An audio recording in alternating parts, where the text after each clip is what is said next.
નમસ્કાર મિત્રો, કેમ છો? મજામાં ને? આપ સૌ કુશળ હો, આપ સૌનો દિવસ સાથે જીવન બધું જ મંગલમય હોય એવી શુભેચ્છાઓ અને શુભ પ્રાર્થના સાથે આપણે બ્લોગની શરૂઆત કરીએ છીએ. તો ભગવાનના દીવોબત્તી થઈ ગયા, વાગ્યા છે અત્યારે 6. ઘરની અંદર ઠંડી નથી પડતી પણ બહાર સરસ મજાની ઠંડી છે, હોવી જોઈએ. એટલે કહું છું સરસ મજાની ઠંડી છે, શિયાળાની ઠંડી હોવી જોઈએ. તો ભગવાનના દીવોબત્તી થઈ ગયા અને આ બાજુ કરું હું ટિફિન માટેની તૈયારી, સવારના નાસ્તા માટેની તૈયારી. લાઈટ કરી તો અજવાળું મસ્ત થાય. કહેતા કહેતા વળી એમ થાય એ યાદ આવે એ આગળ લેવાતું જ હોય. તો જુઓ અહીંયા વટાણા ફોલી લીધા ને જરાક પાણીમાં ઉબાલી દઉં. દર વખતે ઉબાળતી નથી પણ આજે એવું કરવું છે કે વટાણા, ગાજર અને બટેટાનું શાક કરવું છે. શાક માટે કરું છું તૈયારી. મરચાં ને આદુને થોડુંક અધકચરું વાટી લઉં, પછી સીધો વઘાર કરવો. હવે મંદિરે જવું છે, લોટ બાંધીને તૈયારી કરશું. અને હમણાં પૂજારી મહારાજ છે એ બહાર ગયા છે, એટલે પૂજારી તરીકે છે અનિલના પપ્પા ગયા છે. કઈ ગયા છે દીવાબત્તી કરજો, પૂજા કરજો. તો જરાક વેળાસરે જવું પડશે, એટલે એ પોતે તૈયારી કરી રહ્યા છે. ફૂલ ઉતારવા ગયા છે. ત્યાં સુધી અંધારું છે બારે, પણ જલ્દી જલ્દી તો એ ફૂલ ઉતારી આવે. હું ત્યાં સુધી થોડુંક કામ પતાવી લઉં, એટલે થોડીક ઉતાવળ ઓછી થાય. દીકરી હતી ત્યાં સુધી હું કહેતી દીકરીને માં રાણી પછી ભરે પાણી, એટલે આ મંદિરેથી અમે આવી ત્યાં સુધી શાક તૈયાર હતું. પછી તો એમ જ કે રોટલા ગળી દો ઝપાટે, રોટલા મારા હાથના ખાવા હોય એટલે. પણ હવે આપણે પછી શું કહેવાય, જાત મહેનત જિંદાબાદ. નમો શિવાય, નમો શિવાય, નમો શિવાય. ગંગેશ્વર મહાદેવ, ખારી નદી, ભુજના દર્શન.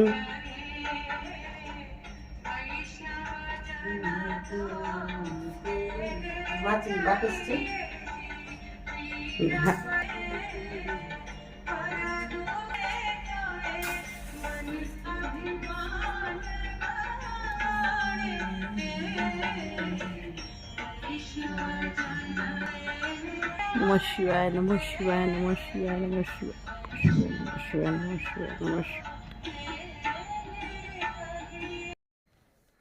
તો મિત્રો વાગ્યા છે 9 અને તૈયાર થઈ ગયા જલ્દી. મને પહોંચવું 10 વાગ્યો, પણ એમ થાય પછી જઈશ શેમાં, એટલે હવે એના ભેગી જ નીકળીશ. ફટાફટ તૈયાર થઈ ગયા. હવે મળું છું તમને પાછી ઓફિસથી આવીને. તો મિત્રો 5 વાગ્યા છે. આજે થોડીક વહેલી આવી, મહેમાન આવે છે. જોઈએ, મહેમાન થોડુંક યુટ્યુબ પર આવવા ઈચ્છતા નથી એટલે તમને બતાવી નહીં શકું, પણ મહેમાન માટે બનાવવો છે હમણાં થોડોક નાસ્તા જેવું. વિચારું છું કે પાસ્તા જ બનાવી લઉં, કારણ કે દ્રષ્ટિમાં રેસીપી શીખવાડી હતી, જલ્દી થઈ જાય એવી. અને આ પાસ્તા છે ને બહુ સરસ છે, ઘઉંમાંથી બનેલા છે, એટલે હું પણ ટ્રાય કરું છું. દ્રષ્ટિ કે ખાજો, પહેલાં હું ક્યારે ખાતી નથી આવું, મેંદાની તો બહુ જ ઓછી વસ્તુ ખાઉં. તો ચાલો બતાવું આ સરસ મજાના પાસ્તા. લ્યો, ખાનું ખોલ્યું સામે જ પડ્યા છે પેકેટ. જુઓ, જલ્દી બનાવી લઉં. તો થઈ ગયા આપણા તૈયાર. રેસીપી તો તમને આગળ વિડીયોમાં દ્રષ્ટિએ તમને આપી હતી.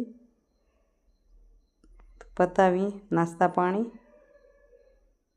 તો મિત્રો જોયા પાસ્તા, ખરેખર સારા લાગે છે. મખણી સોસવાળા બનાવી છે ને એ સારા લાગે છે. અને બીજી કાંઈક રીત વળી દ્રષ્ટિ શીખવાડશે અને ત્યાંથી વિડીયો કરીને મૂકશે તો તમને હું આપીશ.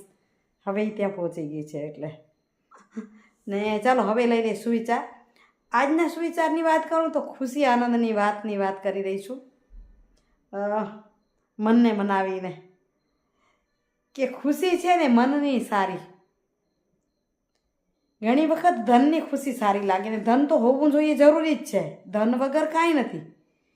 પણ ધનની ખુશી અત્યંત સારી નહીં, મનની ખુશી સારી જે કાયમ ટકી રહે. અને ધનની ખુશીઓની ઘણીવાર અહંકાર પેદા કરે.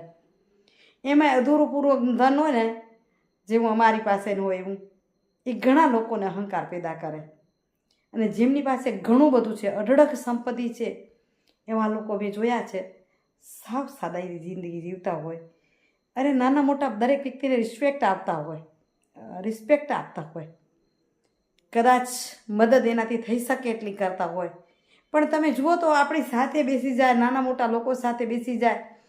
અમારી સાથે સરપંચો છે, કાલ અમે સંમેલન કર્યું, એમાં એટલા અમુક સરપંચો તો અબજોપતિ છે, પણ ખબર ન પડે, સરસ રીતે જોડાઈ જાય. ક્યારેક તમે એ લોકોની પણ મોજ બતાવીશ, બરાબર ને?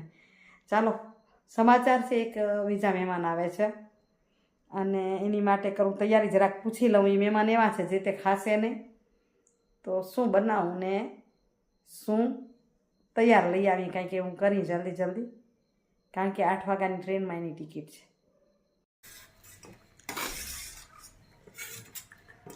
કેવાય વડાપાઉં?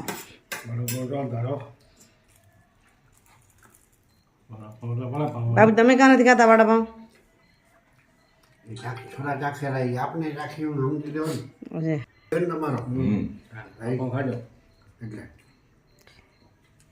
બાપુજી મગજો ખાન શીરો ખાય રાગા, ખીચડી ને રોટલો, દેશી ભાણું ગા. તો મિત્રો વાગ્યા છે 7:45 અને ફ્રી તો થઈ,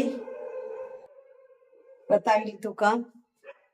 અનિલના પપ્પા ગયા ચડાવવા મહેમાનને. હું હવે એ વિડીયોનું કરું છું એમની, કારણ કે સવારના કપડાં ધોઈને મૂકી ગયા એ કામ પણ આ વચ્ચે પડ્યું હોય. વહેલી આવીને પણ બીજું કામ હતું એ પતાવ્યું. અહીં વિડીયોનું એન્ડિંગ કરું, એડિટિંગ કરીને તમારી સાથે જોડાઈ રહું. ઘણા ફોલોઅર્સની એવી માંગ હોય છે કે રોજ નાનો પણ વિડીયો મૂકો, તો નાનો વિડીયો પણ તમારી સાથે શેર કરી રહી છું. આશા રાખીશ કે તમને ગમશે. જો ગમ્યો હોય તો વિડીયોને લાઈક કરજો, વધુ ને વધુ શેર કરવા કૃપા કરશો. એ જ આશા સાથે આવજો મિત્રો. જય શ્રી કૃષ્ણ, જય ગરવી ગુજરાત, જય ભારત અને જય હિન્દ. Bye bye. હજી પાછળ કહી દઉં કે કમેન્ટ કરીને કહેજો હો વિડીયો કેવો લાગે છે.